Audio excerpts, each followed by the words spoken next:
Life is Goodish. My name is Dave Gorman, and on tonight's show, I want to get my teeth into an issue that, when we were last making a series, wasn't even a real concern for most people: artificial intelligence. Now, you might expect me to have a cynical view of AI, but you know what? I actually think it's a really powerful tool. You can even get it to write scripts for you these days, and this day's audience won't hardly notice the wiser.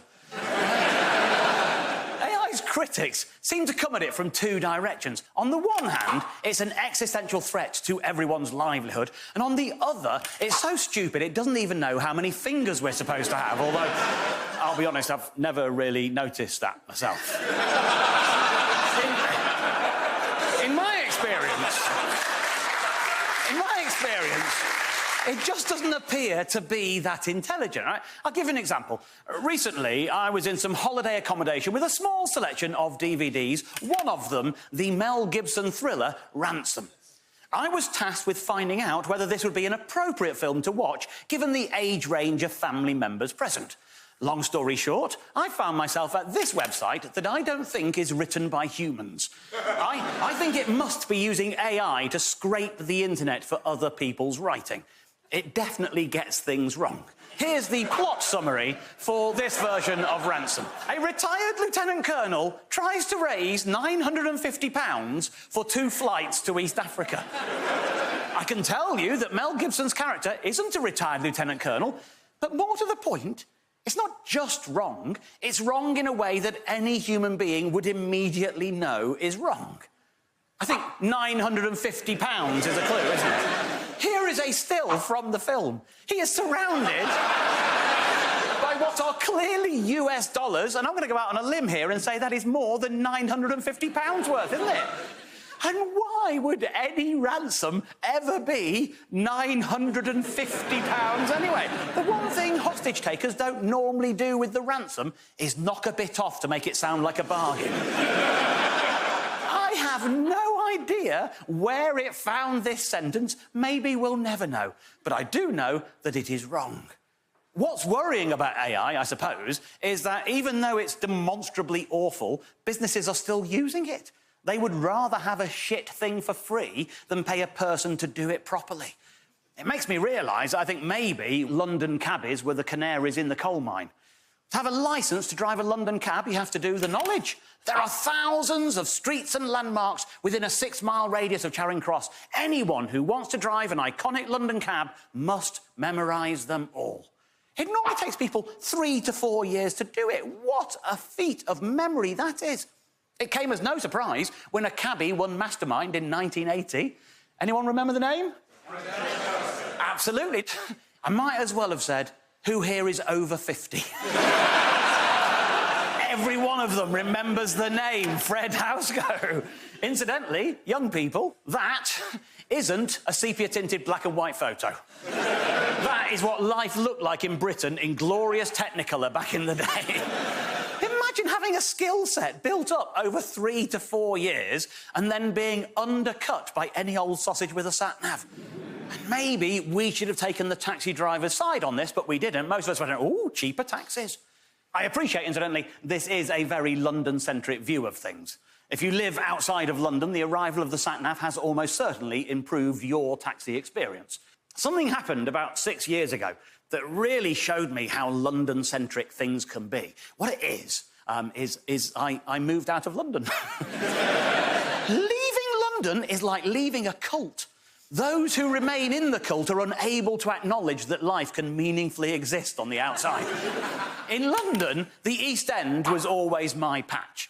This is how closed-minded some Londoners can be. One of my London mates, Nev, proper Cockney Nev, born and bred, born within the sound of bow legs. His mum had rickets, a lot of poverty back in the day, in the old East End. I told him we were moving. He asked where to, and I told him we are moving to Bournemouth.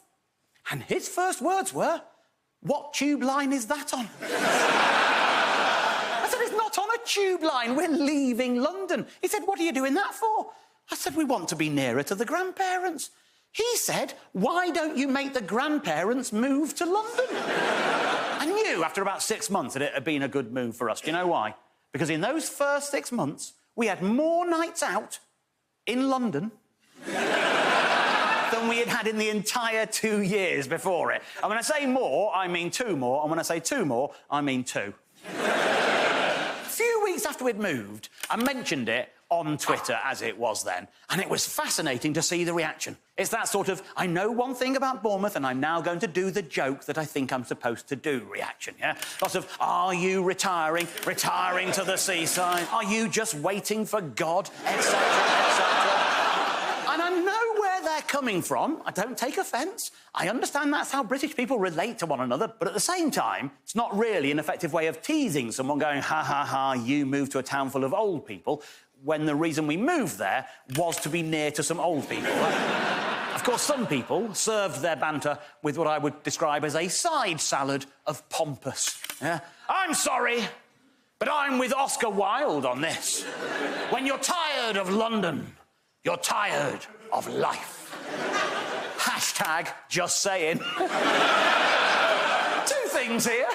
Number 1, I do not believe that Oscar Wilde would have ever used the hashtag just saying. Number 2, that is not an Oscar Wilde quote. That is a Samuel Johnson quote. The full quote is as follows. You find no man at all intellectual who is willing to leave London? No, sir. When a man is tired of London, he is tired of life. For there is in London all that life can afford. I'm not sure that taking one man's opinion from nearly 250 years ago and presenting it as an immutable fact for all people for all time is a great way of constructing an argument, is it? I, too, can pluck some words that somebody else once said hundreds of years ago, and my argument is going to be, oh, I do like to be beside the seaside. Oh, I do like to be beside the sea. Oh, I do like to stroll along the prom, where the brass bands play. Exactly. I've got an argument people can join in with. I think that means I win in the court of popular opinion.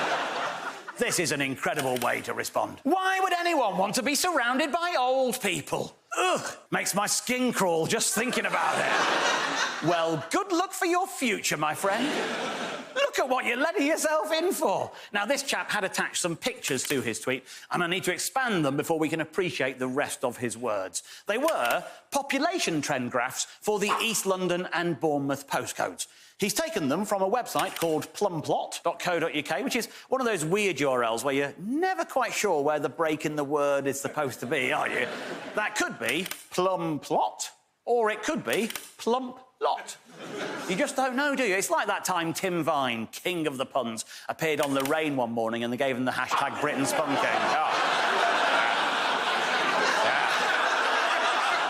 I need to confess, by the way, that's not real. I photoshopped that. I'm just being silly. It was actually, I know, it was king of the one-liners. You obviously can't do that at 8:45 in the morning. There's too many people with a yoghurt on the go. Anyway, these are the particular graphs that my correspondent was tweeting about, and now that you know that, I can show you the rest of his words. Look at what you're letting yourself in for. East London's a Christmas tree. Bournemouth's an urn. That is not how graphs work. It's not about whether they paint a pretty picture or not, is it? It's about what the data tells you. You can't compare these 2 graphs because you're not comparing like with like. They've both got the same vertical axis going up in 10-yearly age brackets, but they have different horizontal axes. That East London graph goes out to 200,000 women in that direction and 200,000 men in that direction, whereas the Bournemouth graph only extends to 50,000 people. To make these charts comparable, we have to make them both go out to 200,000, and that changes the middle of the Bournemouth graph to look like that. Now, Bournemouth is a lighthouse. A beautiful, picturesque coastal scene, whereas East London is a hypodermic syringe. Now, of course, it's not about the pictures, is it? It's about what the data actually tells you. Let's consider my place on these charts. I was in my 40s when I moved, and I am now in my 50s. So in East London, I was one of 78,677 men. And had we stayed, I would have become one of 58,558 men. In other words, ladies and gentlemen, in East London, I only had a 74% chance of survival. In Bournemouth, I became one of a group of 36,414 men, and I am now one of 42,791. It's hardly surprising I made it into my 50s, ladies and gentlemen, because moving to Bournemouth gave me a 118% chance of survival. I'm not quite sure how this works, but if we keep moving, I'm pretty sure I can live forever. So I'll see you after the break.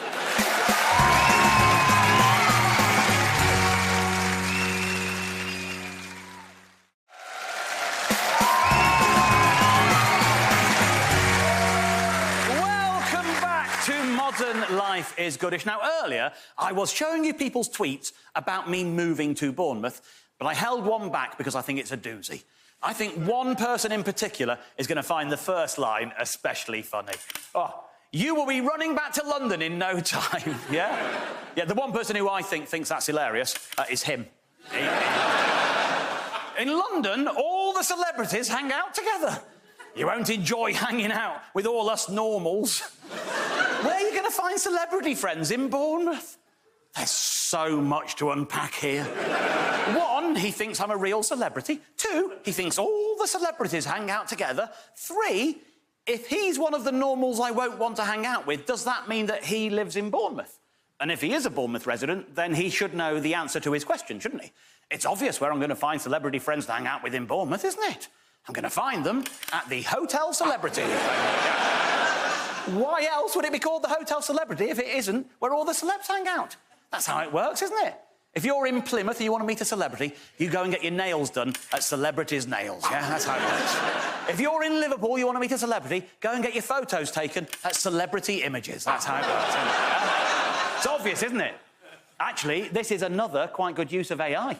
You can see they've blurred the face of this woman. I have used AI to unblur it, and look, it's Meryl Streep. The Hotel Celebrity claims to be Europe's premier celebrity-themed hotel, and I suspect they're right, because every single room is themed around a different celebrity. And I knew that when I first looked at their website and saw that mosaic. And I thought, well, presumably they've got 160 rooms and they've represented everyone they've themed a room around in this mosaic. Then I did a deeper dive into the website and I discovered they claim to have 59 clean celebrity-themed rooms, which does raise the tantalising prospect of there being 101 filthy celebrity-themed rooms. Yes, sir, the filthy Angelina Jolie room is surprisingly popular. I don't think you get to choose your celebrity, but I think based on this selection, I personally would be going for Bowie. That'd be exciting, wouldn't it? I love a bit of Bowie. A man who reinvented himself so many times. I think everyone has a different version of David Bowie in their head. Now, just create in your own mind's eye what you think is the perfect hotel bedroom themed on your David Bowie. I am not scared of how amazing your creations are, because I know that I'm still going to show you something that will blow your freaking mind. Keep what you've created right up front. Now imagine putting the key in the door and throwing it wide to reveal the David Bowie room at the Hotel Celebrity, representing his much less well-remembered MDF face. You can't look at that and not think of David Bowie, can you? It's like his music is already playing in your head. There's a sound.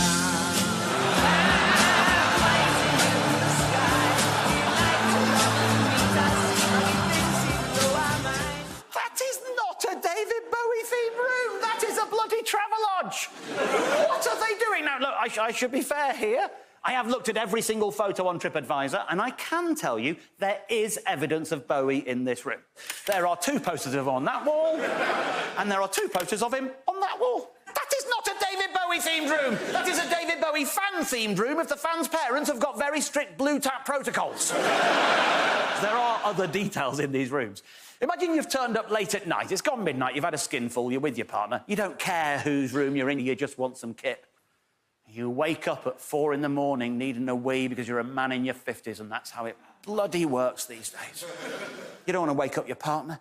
You're feeling your way in the dark. Eventually, you find the door. You can't turn that light on until you've shut the door, can you? Oh, I hope it's not a squeaker.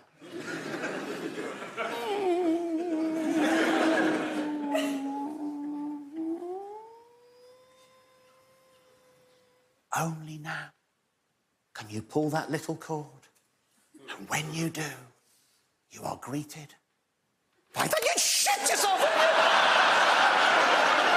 I'm sure many people will be wondering what they're doing even having a Michael Jackson room in the first place, but given that they have, I do wonder why the Michael Jackson room is a twin when Jedward's a single. There isn't really a Jedward room. I made that one up, and I am sorry. I am sorry. I always tell you immediately if I'm telling you a little fib. I'm just being silly. That is actually the Ken Dodd room. And it's not actually a single. That's just one corner of the room, because that's also the Ken Dodd room. That's also the Ken Dodd room. And so is that. Now, here's my point. If you are running a hotel themed on celebrities, you owe it to yourself as a business decision to remove your personal taste in celebrities from this experience. This is a hotel. Anyone on earth could come and stay there. I think you need to be choosing celebrities who transcend culture and time. Certain people have become avatars for the concept of celebrity. I think Charlie Chaplin, Muhammad Ali, Marilyn Monroe, Elvis Presley are names that almost anyone on earth would recognise. Now, I'm a man in my 50s and I'm British, so of course I know who Ken Dodd is. And as it happens, I blooming love Ken Dodd. But I wouldn't expect half of you to know who Ken Dodd is. Imagine being Spanish. Ken Dodd's work can't have reached the continent, can it? Now, I live in Bournemouth, trust me, a lot of German and Spanish tourists in the summer. Imagine a Spanish couple turn up at this hotel asking for a family room and you give them the Ken Dodd room. Those children are going to be utterly bamboozled. And so are the parents. Where's little Pedro going to sleep? He's 5, he's your youngest. Little Pedro is going to be in that bed there, isn't he? Maybe you'll have a furtive game of cards around that table before retiring to your own beds later on that night. Little Pedro is going to wake up first, isn't he? About 5 in the morning, if memory serves. The first thing little Pedro sees when he wakes up in that bed is going to be that, isn't it? And I say to you, ladies and gentlemen, no child on earth, but especially not one, without a single mental hat peg on which to hang the notion of Ken Dodd's existence, should ever wake up on any given morning and have the first thing they see be that. That is just not right. I think we all need a moment to think about what we've done here. I'll see you after the break.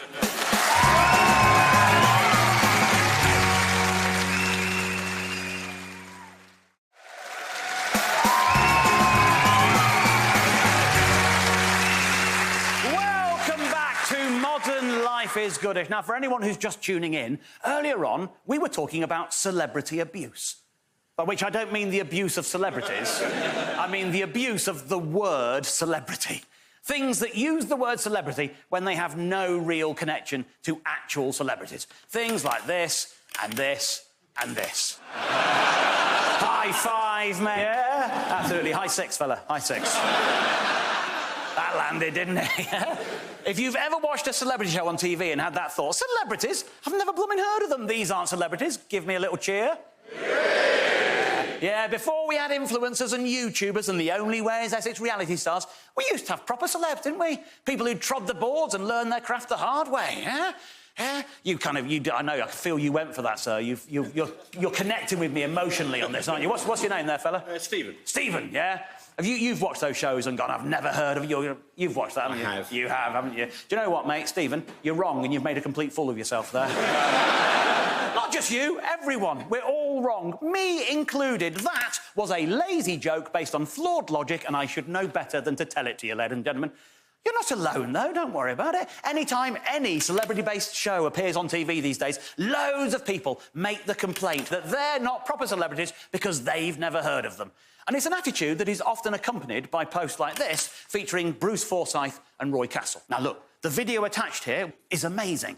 They both play the xylophone. Roy plays the flute, Brucey the piano. They tap dance, they sing scat jazz. It is a tour de force from a bygone age, and have nothing but admiration for their talents. But this, there was a time when you had to be multi-talented to make it on TV, is simply not true. That is a lie. I think it is a lie that boomers tell themselves because they need to believe that they grew up in a world that rewarded merit and talent, and that you come from an ephemeral world of frippery and nonsense. Because if they convince themselves that that's true, they don't have to feel guilty about the fact that they could afford to buy a house, whereas you have to wait for them to die. always been people who have become celebrities for no reason other than the British public just kind of liked them. I'll give you an example. Fred Housego. Now, no, some of you are immediately thinking, well, he wasn't really that famous, but he was, and I've already proved he was. More than 40 years after he won Mastermind, everyone in this room over the age of 50 remembers his name. Because he had a pretty big career in TV and radio after it. In 1981, he was voted TV Personality of the Year. Woman magazine was asking, has fame spoilt Fred Housego? I'll give you another example of someone who was famous back in the day for no reason other than people liked him. Anyone remember that name? Ted Moult. Loads of you. There you go. Famous. Ted Moult was a farmer who became a TV and radio personality. I think to my generation, he's probably best remembered for the many adverts that he did, yeah? He'd be the pitchman, front and centre, telling you about the product. He was basically an influencer. Ted Moult's TV career is so vast it is almost impossible to fit his whole IMDb page on one screen. But it starts in 1958 on What's My Line and ends in 1986 with the Kenny Everett television show. And do you know what was the springboard to his fame? Like Fred, it was a quiz show. Only this was on the radio.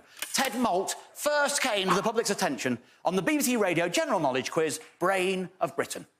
And some of you are thinking, well, winning a quiz is a demonstration of his talent. But he didn't win it. He got knocked out in the first round. I think that is that side of the argument dealt with. Now, let's deal with this. It feels like a reasonable stance, doesn't it? If a celebrity is someone that you've heard of, it stands to reason that someone you haven't heard of is not a celebrity. But this is a false equation, isn't it? A celebrity isn't someone that you have heard of. It's someone that people have heard of. The mistake you made earlier, Stephen, is in believing that you are people. It used to be the same thing. As a kid, you and I, we'd pretty much heard of everyone that our mums and dads had heard of, and they'd heard of everyone that we'd heard of. And do you know why?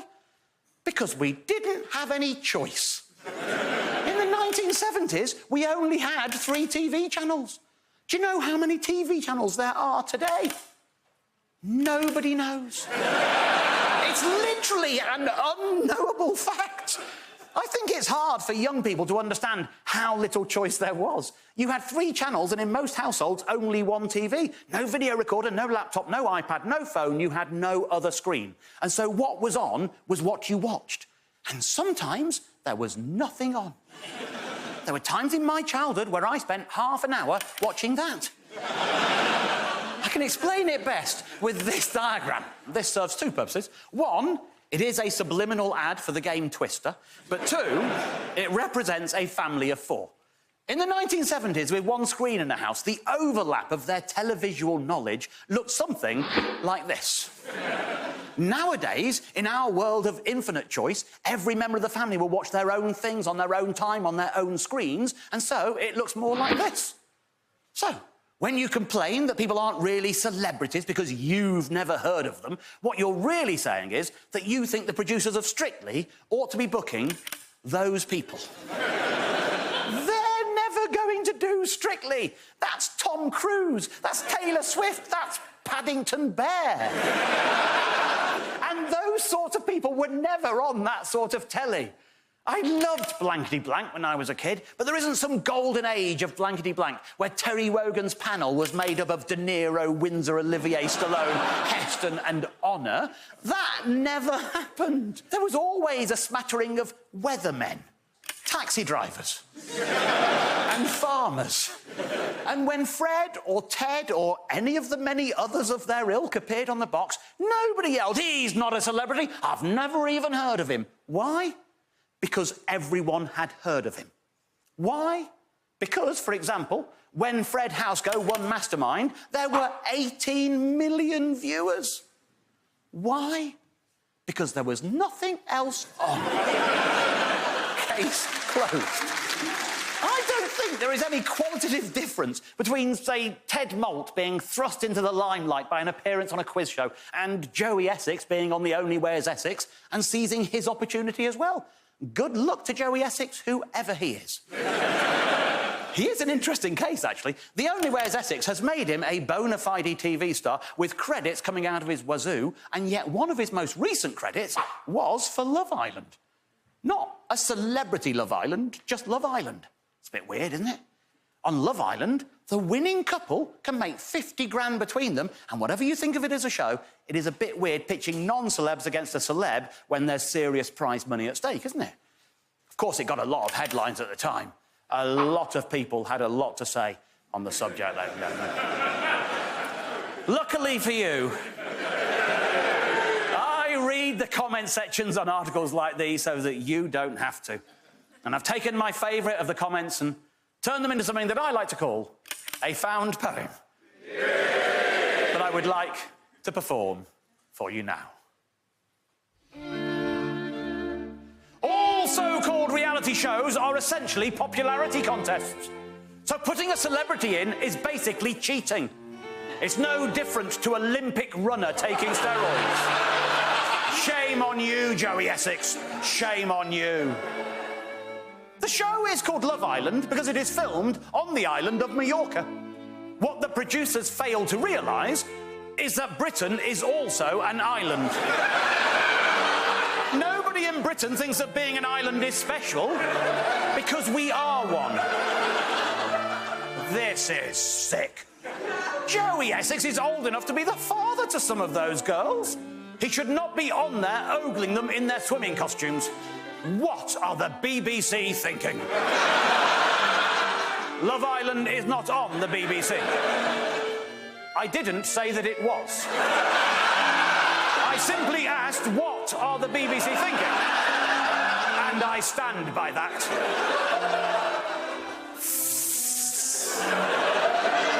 Why is this news? Who is this for? It is certainly not for me, and I intend to say no more on the matter. It's not as if there aren't more important things to get worked up about. For instance, when did it become 10p for a plastic bag? I tuned in because I thought I liked Joey Essex, but I was confusing him with Stacey Solomon. He is also called Joe, but to my surprise, he turns out to be someone else entirely. I think the producers could have made more of an effort to make this clear to people, as I can't be the only one who fell for this trick. Not cool, BBC. Not cool. Mate, the youngest contestant on there is 21. Joey Essex is 33.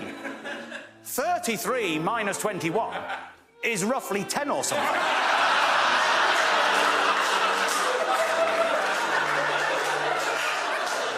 I don't think many people become dads at 10. Good maths. Can't wait to see your comment on one of Dave Gorman's poems.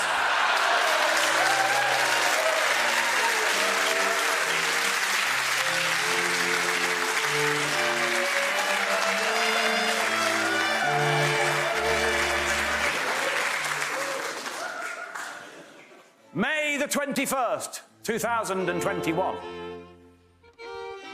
is when it became 10p. I thank you.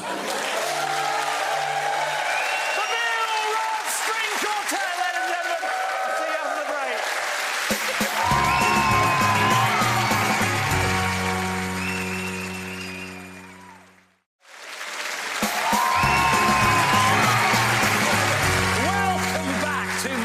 Life is Goodish, ladies and gentlemen, where we have been discussing notions of celebrity.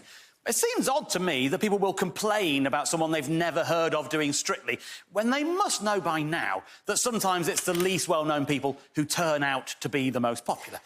To me, the most obvious proof that the most famous person isn't always the best person can be found, like so many things in life, by analysing Cash in the Attic. And I don't mean the Channel 5 reboot, I mean classic BBC Cash in the Attic, all 586 episodes of it.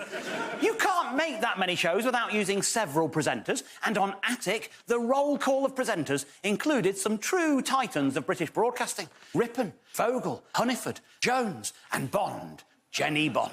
And yet, I would suggest that the queen of Cash in the Attic was always Lorne Spicer. It's one particular word that she does especially well. Here is a bit of a pre-title sequence for you from Lorne. Nowadays, we are all inheriting lots of stuff from our parents, but... It's that last word, but. She makes it sound like a duck quacking, but. Here it is in isolation. But? Yeah, it's good, isn't it? I've got an even bigger one for you. But? Oh, love it! I like big butts, and I cannot lie. A big butt like that is really useful for a TV presenter. It's used to lead the viewer onto the next idea and to distract you from the fact that what they've just said was utter gibberish. Look, I'll show you again. Nowadays, we are all inheriting lots of stuff from our parents, but... What does that even mean? Nowadays, we're all inheriting lots of stuff from our parents. Are we? Is that a new thing? Has that started happening nowadays? In the past, was everyone buried in a pyramid with all their worldly goods? It's nonsense, and you don't notice it because of the... But? Yeah. Just whisks you around the corner and away. And what is around that corner? But when we become parents ourselves and the children have literally flown the nest... Not literally. Figuratively, Lorne, figuratively. Yeah. There's the nonsense. You know what won't be far behind, don't you? They have a tendency to leave a lot of stuff behind. Yeah, and look at it, forming on her lips, ready. Yeah? But in some cases, that can be beneficial. Yeah, in some cases it can be beneficial. As we'll find out with the items we're looking at later today in Cash in the Attic. And then off she goes into the title sequence, and of course, we will emerge from the title sequence to find out which part of Hertfordshire we're visiting this week. Well, I've come to St Albans in Hertfordshire to meet a lovely lady who's called in the Cash in the Attic team to help her get a day out at a top London musical. And that little lyrical sentence there, to help her get a day out at a top London musical, that is the reason I bloody love Cash in the Attic. That is the sentence that defines its place in the hierarchy of the antiques shows. You've got your Sunday tea time Antiques Roadshow, where someone is there with a grandfather clock, and the expert says, oh, I think this is worth between £70,000 and £90,000. And he doesn't say, what are you going to spend the money on? Instead, he says, oh, you'll have to get your insurance adjusted for that now, won't you? And we all assume we're watching the kind of person who can take a £70,000 clock home, put it back in the hallway, and then carry on living their normal life.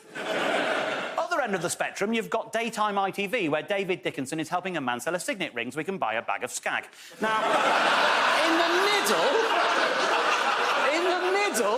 you've got daytime BBC, where they're going to raise a significant sum of money. On a Cash in the Attic, it's normally between £1,000 and £3,000. That's a significant sum, isn't it? But no one's going to give you a wad of 50s at the end of that, because money would appear vulgar on daytime BBC. So instead, you have to declare at the start of the show what you want to spend the money on, and then we see it come to fruition at the end. All of the old eps are still listed on the website. They give them all a title and a description. The title will be the punter's surname, and then the description normally tells you what they want to do with the money. So the one we just saw Lorne introduce was this, Inglis. Fiona Inglis enlists Lorne Spicer and John Cameron to help raise money for a special trip. I love these descriptions. I love the ones that sound the dullest. It's the fact that someone wrote them to go in a TV listings mag in order to persuade you to watch. And yet some of them sound like they were written by Alan Bennett on an off day. Seymour. A couple try to raise enough money to build a new garden fence. Sometimes I think they just sound a bit too exciting. Like this one. Ransom. A retired lieutenant colonel. Paying £950 for 2 flights to East Africa. That's where it came from! That is where it came from. The one we were watching, Inglis, is amazing. There's always 4 characters in a Cash in the Attic. You get your presenter and your expert, and then you get 2 punters. Let's have a look at the 2 we're dealing with on this particular episode, OK? The lady in white, that is Fiona Inglis. It's her home and her antiques we're going to be selling. And then the slightly older lady in the grey cardigan is here to help out. Now, my first thought was that maybe this would turn out to be Fiona's mother. Don't worry, Lorne is always going to get to the bottom of issues like this. So how do you two know each other? Yeah, how do you 2 know each other? Well, Janice is my pet sitter. Pet sitter? Has she become your friend while she's been doing that? Because you seem rather keen on maintaining the master-servant relationship here. This is why I love this episode so much. It's the British class system in a nutshell. We're basically watching Blackadder and Baldrick do cash in the action. Of course, Lorne also needs to find out what they're going to spend the money on. Very much like to take Janice into London. Yeah, you've never been to London before, have you, Janice?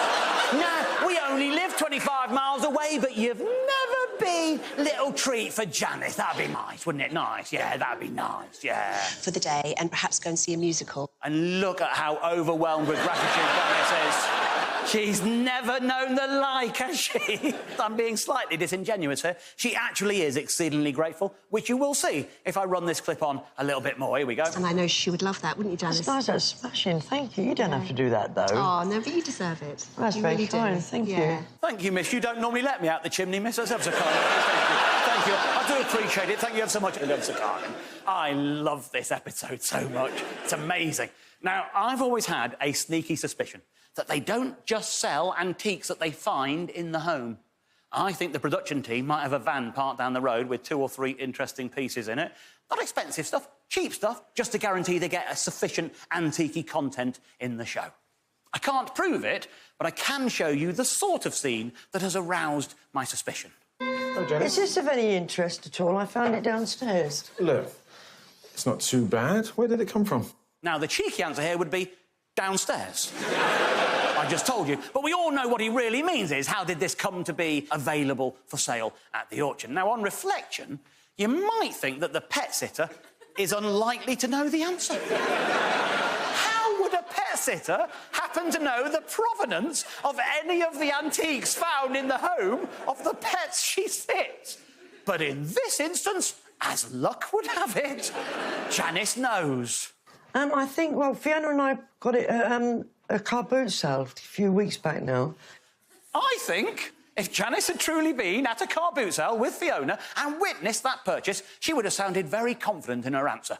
I'll play it to you again, and you can decide if she sounds confident or if she sounds like a producer has just asked her to just pop upstairs and pretend you got this at a car boot sale. There's a love, and she's still struggling to remember her lines. I think, well, Fiona and I got it at a car boot sale a few weeks back now. It is only conjecture on my part, ladies and gentlemen, and the important thing here is they did raise enough money for their day out at the theatre. Although, and I think the sharp-minded of you will be ahead of me on this one, there is going to be an issue here, isn't there? Given how these two women know each other, if they both go to the theatre together, that is going to raise certain logistical issues, isn't it? With her auction money, Fiona's bought her good friend Janice out for a day to remember in London's West End. I know some of you caught it, some of you didn't, so here it is again in highlight form. Out for a day to remember in London's West End. Once more, zoomed in and slow-mo. She's brought a dog and a cat to the theatre. What are you going to tell them, Fiona? It's a guide dog. That won't wash, love. You're carrying it. And what Janice doing with a cat? As a professional pet sitter, she ought to know that cats are very independent animals. You can leave them at home for hours. They're absolutely fine. And I've tested this, they don't like the theatre. What is she doing? They can't possibly leave this unremarked on in the show. Obviously, they have to talk about it. This is Lula. This is my birthday present from my son, and I brought her with me today because I couldn't leave her at home on her own. Oh, I wonder why you couldn't leave her at home, Fiona. Oh, yeah, because you brought your pet sitter. Is it just me, or does that sound like she's having a bit of a dig? Your natural instinct is to look at the person talking. I'll play it again, and just keep your eyes on Janice. I think there's a tiny flash of microaggression there. Because I couldn't leave her at home on her own. That's a face that says, I know, and you haven't stopped bloody mentioning it all day long. I love this episode so much. And so my son Duncan's going to look after her in his dressing room for me while we go and watch the show.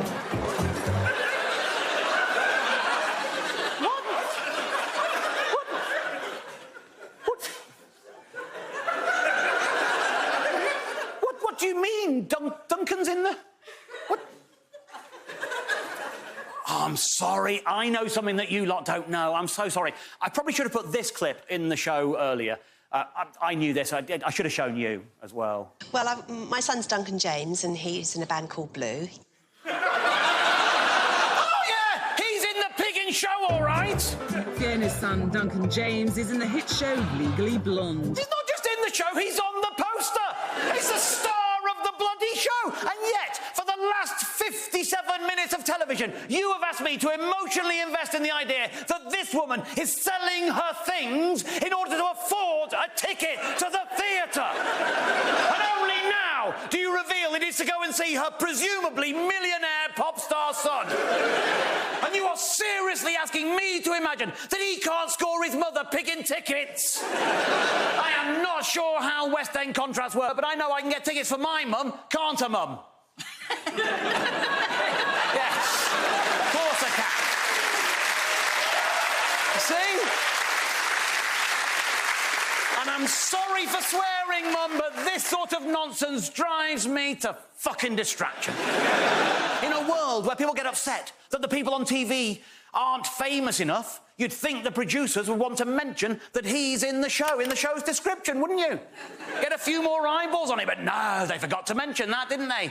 That is not a fair description of this show. This show should be described like this. Inglis.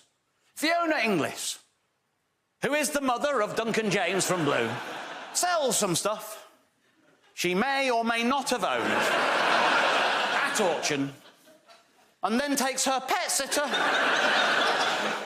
and her pets to the theatre to watch Duncan, because that's free. That would be a fair description of the show. And you know what? As weird as that sounds, I think more of us would have tuned in as well, because that sounds bloody delicious. If there is any message in tonight's show, it is this. And I say this with my hand on my heart, ladies and gentlemen. Can we please have a bit more honesty in TV?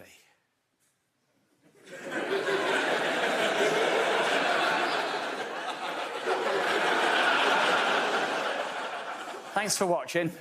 Good night.